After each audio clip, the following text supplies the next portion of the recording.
get the study session started here.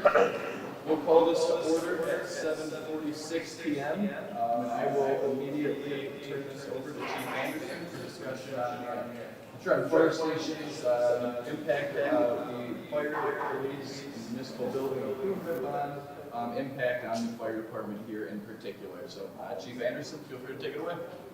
Thank you, Mayor. So welcome to Trenton Fire Department, and welcome to a presentation on Trenton Fire Stations and the impact of the fire, police, and municipal building bond proposal.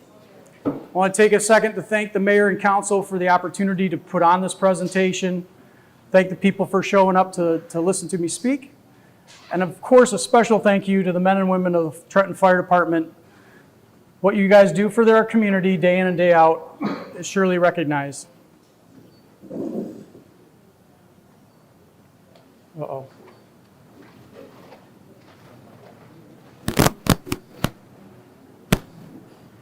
Okay, apparently I'm going to stand up here.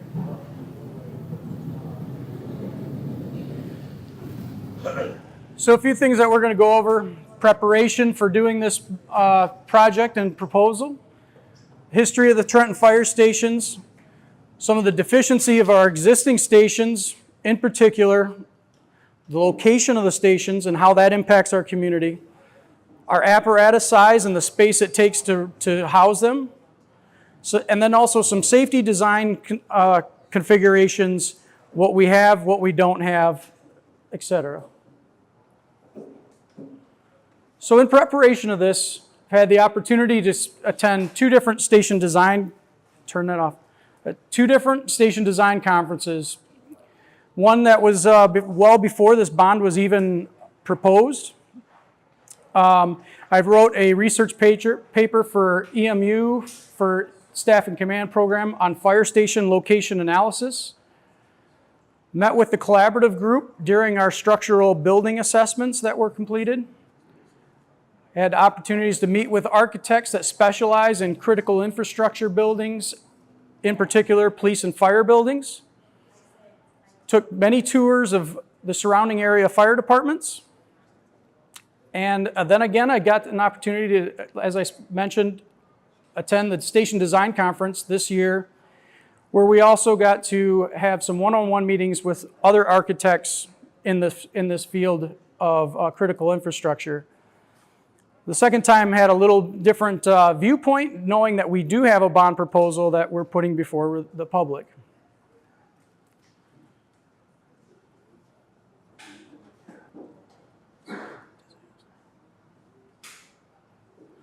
So here's our current two fire stations. Station number one that some of you are here are inside of, and some of you at home will recognize at Maple and West Jefferson. The station was built in 1927 and it's attached to the police station. On the right you'll see fire station number 2 over on King Road. That opened for service in 1961. So a little history of our fire stations. So in the 1920s, Trenton was a village and it had a population of 1,682 people by census. This is the time frame in which we built fire station number 1. Decades of industrial boom along this waterfront provided for this community to expand and became a city of Trenton. And in 1960, our census population was over 18,000. And at this time is when we developed and built and put into play fire station number 2. As you can see, the next 60 years, our population has not changed, and we still operate the same 2 fire stations. So what led us to this? Well, I like this picture because one, I don't want to think that we're putting the cart before the horse. We've done a lot of work, a lot of research. It also is kind of ironic. You have a horse-drawn carriage for the firefighter, and this building had horses in it when it first opened. And if you're not sure that you want to believe me, well, I have a few pictures to prove it. Here are some Trenton firefighters with wooden wheeled carts designed for horses, right here in front of this very building, fire station number 1. So we're going to get into the current deficiencies that we have in our facilities. As I mentioned before, the location of where our stations are positioned, apparatus size and space of housing them, decontamination areas and zones within the station, inadequate bathroom and shower facilities, lack of training space, lack of equipment storage. This first floor, which would be somewhat public space, is very ADA non-compliant. And we have lacking of exercise and wellness facilities for the firefighters. So let's take a look at some of the down and dirty of our stations. This is the basement of this building, fire station number 1. It's some of the storage areas, some of the infrastructure that keeps things going through compressors. In the last picture on the right, you can see a wooden beam that's holding up our plumbing. That's the main drains. Holds those up so they don't collapse and pour sewage all over. Some more of the basement. The boiler that heats both the police and the fire station. How do you put through new modern infrastructure or technology into a 100-year-old building? Well, you just run a whole bunch of spaghetti of wires and hope it all works out, really. How do you heat and cool a station that is underserved by its central air? Well, at some point in time, this office over here, the captain's office, they determined that it needed another air conditioner, so they punched a hole in the wall and they put a window AC unit in it to keep it cool.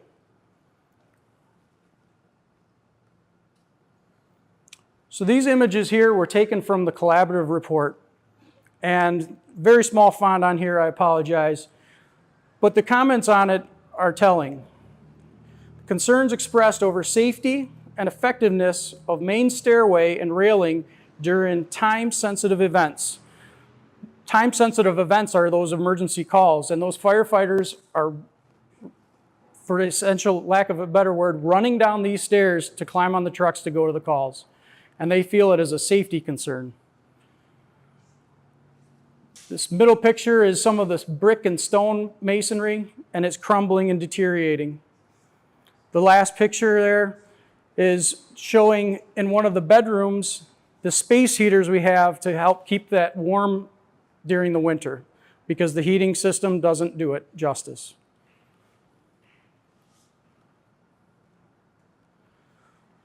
This bathroom you see here, that is the only bathroom facility on this first floor of the station. This would be the public bathroom, and so if anybody needs to use it, it's right through that doorway. The office, that is the central office for the captain. That is the shift commander. Everything runs through that office for their daily reports and whatnot. And then you have, over here, you have a picture of some of the old tiles that are underneath the hose storage that may or may not be asbestos. We're not sure. So Station 2 should surely be better. It was built in the 60s. Well, here's the mechanical space of Station 2. Again, we have some miscellaneous extra storage that needs to be put in there. We have nowhere else to go with it. We can't even make heads or tails of how this electrical works in this facility. Old phone wiring that I'm not sure if that's work or in play. Our gas meters are inside. That doesn't happen anymore. These three pictures are a collage of our hatches that we collect. How do we collect hatches? Well, every time we have a water leak or a pipe burst or some other thing that needs to be attended to, there's a hole punched in the ceiling, and then it just becomes a hatch. That way we can maybe fix it again later. This is just 3 of them. I bet you there's a good dozen of them. Our medical storage, our medical supply storage. This used to be a general storage room, but we needed to expand our medical supply storage. So that took that over. We cleaned and painted. But it still shares a space with a compressor that's used to run some of the exhaust evacuation in the station.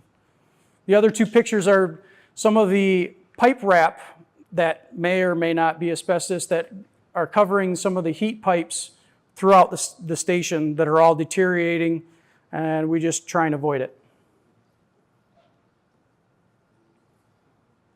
How about the apparatus bay at Station 2 and the lack of storage space? So there's kind of a catch-all of our equipment that ends up running down the side wall of the garage. The other two pictures are pictures of the windows, and it's hard to make out, but in the corner of the window there's a 2-inch tape label on it that says broken. These are vinyl replacement windows that were put in over 20 years ago into the station, and we label them broken because we're not sure and we want to warn anybody that tries to open them if they may or may not fall out of the sills. So let's go on to the location component of this. The way a fire station is located is off of two premises. One is through the National Fire Protection Association, in particular standard labeled 1710. This is a time-based model, and the expectation is that the first due engine to any fire within the community will arrive within 4 minutes of dispatch 90% of the time. The second one is the ISO, or the Insurance Services Organization. They traditionally used a distance-based recommendation of 1.5 miles distance for many of the fire stations, but have since moved it with times to now adopt and agree to the NFPA 1710 timeline I mentioned before of 4 minutes. Why is the ISO important? Because this influences the insurance rates of all structures, residential and commercial, within a community. So to boil it down, the better rated your fire department, the lower your insurance rate will be. Trenton is classified as an ISO Class 3, 1 being the highest that there is, and 10 being there's no fire service at all. Currently in the state of Michigan, there is 1 Class 1 fire department.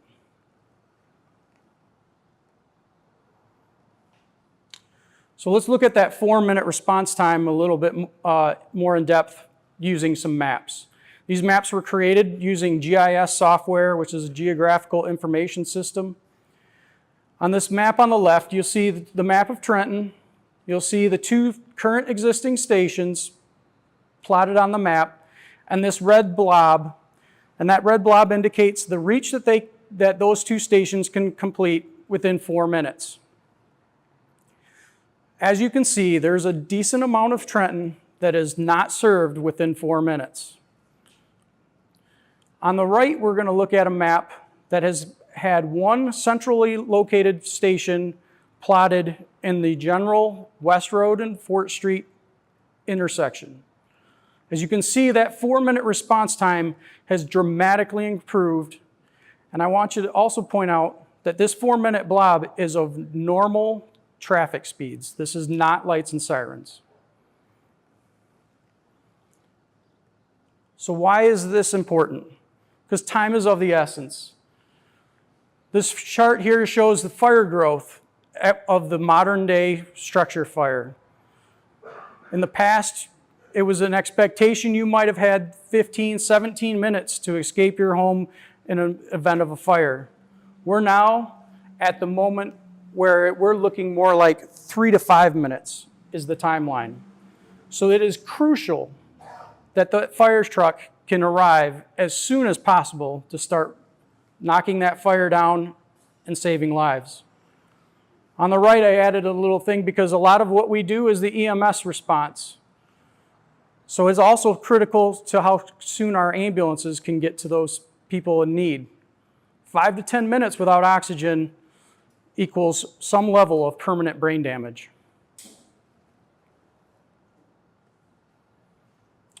So we're going to move on to the apparatus size and the bay space. In the 1920s and 30s, a fire truck was close to the size of an average full-size pickup truck. Today's modern fire apparatus is designed to be a complete toolbox for the firefighters and brings all the potential tools needed to do multiple jobs at a scene. This isn't just for fires anymore. This is your car accidents, your auto extrication, your water rescue. Our first due fire engine carries all the EMS equipment that the ambulances do, to treat a patient. It just lacks a stretcher and a space to drive them to the hospital in it. New fire apparatus that are currently purchased with the size of the station in mind, rather than how many of the tools it can do for the firefighters. So one of the specs when we look at a new fire truck is how tall is it, how wide is it, how long is it, in particular because our stations are limited. So we're looking at trucks that fit, not what we need to fit for our community. Our ladder truck narrowly fits in the bay due to height issues. Ooh, it started to work. So here we have Station 1, again, built in 1927. These are the two pieces of apparatus that are assigned to this building. You can see the space around that ladder truck. It is a matter of inches on the sides as well as on the top.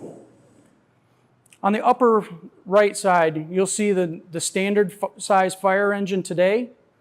And then next to it, you see a fire engine from the 1930s. This would have been the first size of motorized fire engine that Trenton had in this very station here. Not sure that would be true. Well, I have proof of it here in this lower picture, because if you can make the comparison, that engine is parked right between this pickup truck and another apparatus that looks like maybe something that they would call a ladder truck. We had that truck in this building, and those three trucks fit in here with room to spare. Not anymore. So what comes next with fire trucks? Well, this will be a little controversial, but the electric fire truck is out there and in service. So we see today's fire engine here, and then right next to it is the EV fire engine by Rosenbauer. It sure doesn't look any smaller. Don't think that those are out there and working the road yet? Well, here's three examples. In LA City, they have the Rosenbauer engine in service. In Madison, Wisconsin, they have the Pierce Volterra. And in Toronto, they just ordered 2 brand new E1 Vectors, all fully electric engines that are in service. And then to note, those are 3 different manufacturers that are producing these. So they're definitely not going away. So what should our apparatus bay look like? Well, as you can see here, you have ample space around the vehicles. When that bell rings, you have a team of firefighters that are all rushing to get on the truck. You can't do that in close quarters. It's a little unsafe. It takes a little longer. You have space to get into the cabinets, to work on the truck, work on the equipment, do some training. And then you also can notice that there is plenty of clearance getting out the doorways, not like here where we'll surely take a door off. So what are some of the components that an apparatus bay have that are of importance? Well, hazardous exhaust and gas ventilation. We have exhaust ventilation now for the trucks, but in the future with the electric vehicles, that's probably not going to happen. We're not going to have exhaust. But what you are going to have is the first sign of an EV battery problem is a release of toxic fumes. We're going to have gas detection and gas ventilation to make that space safe. Floor drain system seems kind of silly. We have floor drains here, but floor drains have been moved in the newer apparatus bays to be centered underneath the truck. Why? Because a fire truck, that heavy of a vehicle, sitting at a little bit of a lean, like is needed to slope towards the drains in our stations, creates extra compression on the suspension, and it creates maintenance issues for our trucks long term. So now they center the drains directly underneath the vehicle. And then when that time comes that we end up with electric fire trucks, we're going to need the ability to charge those, and to offset the amount of energy it's going to take, you're going to need to be able to adapt to potential solar or some other alternative energy source. Another example of our size issues and what should be able to be done and what can't be done. So this is an example of modern apparatus bay in which they were able to lift and move the ladder just a little bit so they can raise the cab and get access to the engine. That's how you do maintenance on a fire truck. That's how you check your fluids and so on. That's not happening in the station. You can see our ladder truck and how that positions in our bay currently. Imagine trying to figure out how to check the oil or check the antifreeze when it's 30 below outside in Michigan. So we're going to move on to decontamination space and gear storage. So on the left here we have the Station 2 gear decon and storage area. This is it in its entirety. You can see the gear hanging there. The silver looking very large washing machine is called a gear extractor. This is actually an undersized gear extractor. We can only wash 1 or 2 sets of gear at a time. And typically we have 6 or more sets that get contaminated or dirty on the same fire. You can also see some general laundry machines in there. That's for our daily station wear, when that gets dirty, towels, etc. And then a catch-all of extra storage because we just don't have anywhere else to put it. On the right side, you're going to see Station 1 ambulance bay, and all the gear is stored along the back wall there, along with all of our EMS coats on the pegs on the wall there as well, and our residential style laundry facility. We don't have a gear extractor at Station 1, so that means all dirty gear has to be transported out to Station 2 to get cleaned. Also want to point out that gear is typically stored in a secured room, or not a secured room, but a room with no windows because it is susceptible to UV light damage. At Station 2, we put up UV film on the window to avoid that there, but there is no avoiding it with the bay doors and whatnot for Station 1. So we are harming our gear by storing it this way, but there's nowhere else to put it. What is this contamination? What's in the smoke? Well, over 200 known chemicals are in the smoke. This is a list of just some of them. Most of them are carcinogenic and deadly. So where do we find these carcinogens? Well, they're everywhere. They're in our turnout gear. They're on our equipment. They get in our hair. They get into our skin.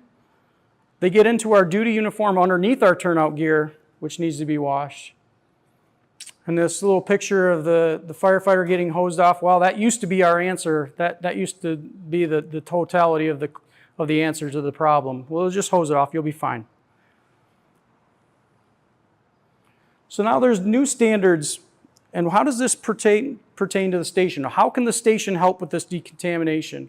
Well, there's new standards out there for helping with this and how to design a station. They're using this design called the red, yellow, and green zone concept. It's much like what we would refer to a hazmat scene, where your red zone is your hot zone. That's where you know there's going to be contaminants involved. So the apparatus bay, where the trucks park, when they come back from the fire, you know that there's going to be contaminants in that space. So that's your red zone. The yellow zone is your transition zone. That's your decontamination areas, your decon room, your shower room, your gear cleaning and laundry facilities, where you can get all of that stuff off of the gear, off of the equipment, off of the firefighters, and then they can move into the green zone, which is the living area, where they can go to complete reports, rest, refuel, replenish, and get ready for the next call. And this is another example of some other designs, all using this red, yellow, green zone. Here's a way that some places have started to incorporate these color zones by paint stripes and signage indicating where the occupant is in the building, so they know what they're being exposed to or potentially exposed to, and where they're traveling to next within the facility. So what does a decon room look like? Well, it kind of looks like almost like a surgical suite, to be honest. You have these very bright, clean rooms You have a right-sized gear extractor that can handle multiple sets of gear. You have decontamination showers and whatnot to get this stuff off of the equipment, off of the gear, and off of the people. And then you have a gear storage room where the stuff is stored outside, out of the light and properly to let it dry. So this is the goal of the decon system in this red, yellow, green. So we start at the bottom of the screen and we're in the contaminated apparatus area. We move into the decon room where we get some of those large particles and whatnot off of us. We move to the laundry area where we can get the gear into the gear extractor, get our uniforms into the laundry. And we move into the showering area where we can get our persons clean, get a fresh uniform on, and then they can move on into the green clean zone, again, to complete their other tasks that they have. Once the gear is done getting cleaned, then it can move over into the turnout gear area. So what's our bathroom facilities and shower facilities now? Well, this is station 1 upstairs. This is, I showed you earlier, the one stall bathroom downstairs. This is upstairs. This would be our yellow zone, I guess, when you were talking about the decontamination corridor. In order to get to this, you're going through the entire green zone of our building to get to it. It's at the farthest reach of our building. When we talk about having segregated or separate bathroom facilities, well, what we use is this little slide sign here. One side says men, and you slide it over. The other side says women, and then you can lock the door as to who's using the bathroom and when. And then you can see we have one shower stall. Station 2, same story. Same door, same signage, basically the same bathroom, and again, the same one shower. And I also will say it's the same route. You walk through the entire station to the farthest reach to get to that cleaning area. So I mentioned before there's new standards that go into this concept. This is just a list of a few of them. Some of them are already have been drafted and posted. Some of them are a little older. Some of them are brand new and yet to be adopted.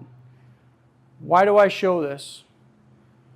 Well, typically NFPA standards are a guideline. They are not enforceable. They are just a representation of best practices.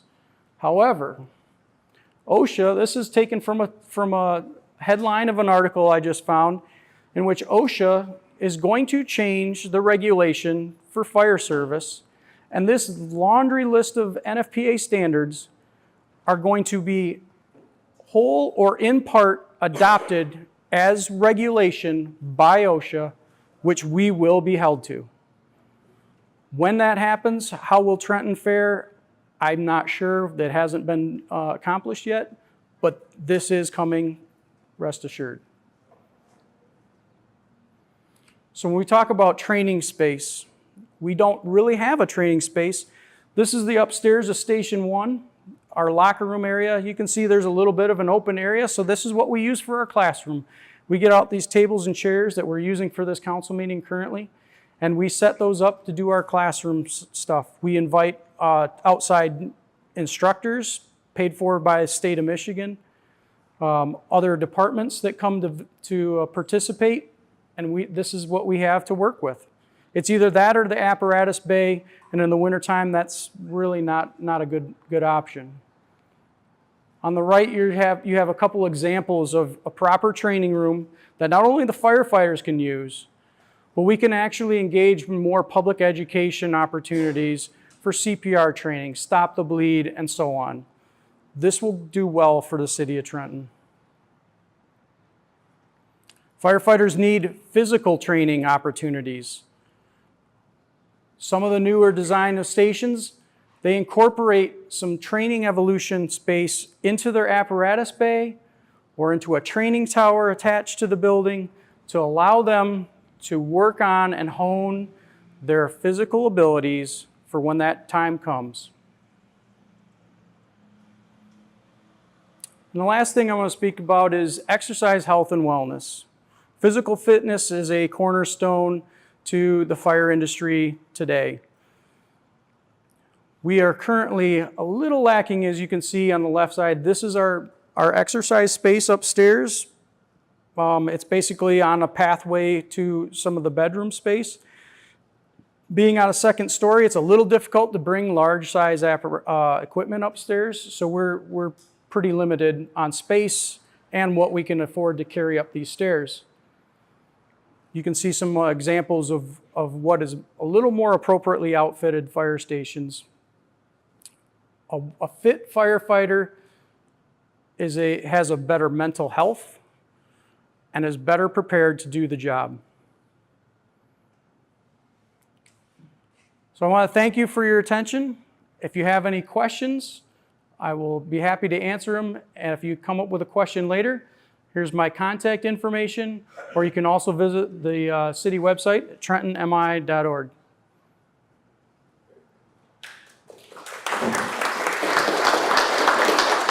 Thank you.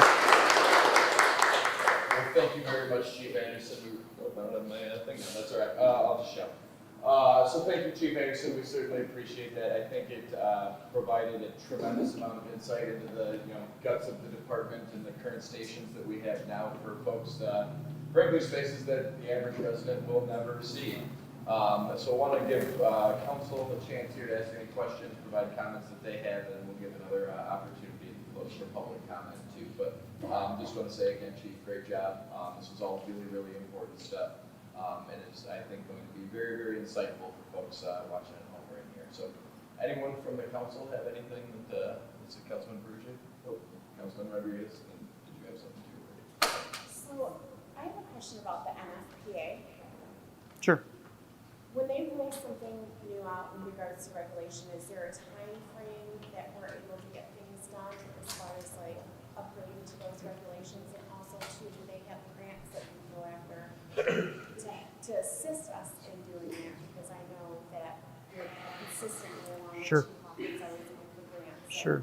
So the question is does the NFPA have a timeline as to when they put out these new standards? Are we going to have some grace period to adopt and catch up with it? A fair amount of what they're doing, I think that we're meeting on some level. It's the trouble we're going to have is with this this ability to decontaminate our people and things like that. The health and wellness, and one of those was listed was a exposure to the first responder type of thing. NFPA doesn't put out grants that I'm aware of. Typically, their standards are put out for public opinion, and it takes 3-4 years for them to be adopted, and then they post it. They post for public opinion and input. I know that there's a firefighter in the area that is sitting on the OSHA regulation team, or I guess, or whatever, in working through that adoption that OSHA is going to take. That's going to put this into play that we're going to need to adhere to. Thank you. Yep. Just a curious question. You had mentioned only one fire station was rated a 1. What fire station was that? I'm sorry? Fire station rating of 1, there's only one. Which one was that? Oh, Grand Rapids. The only ISO Class 1 station or department is Grand Rapids.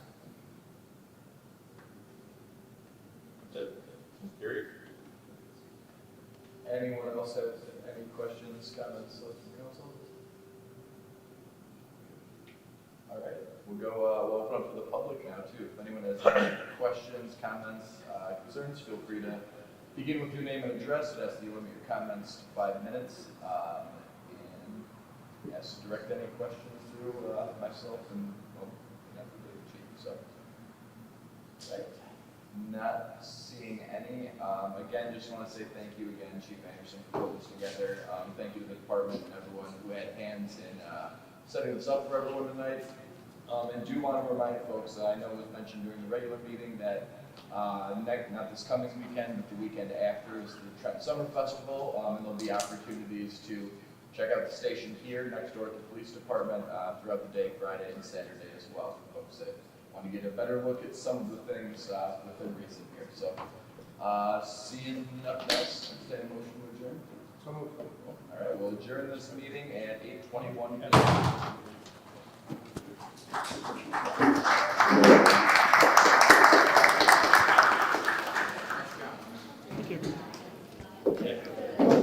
Yeah.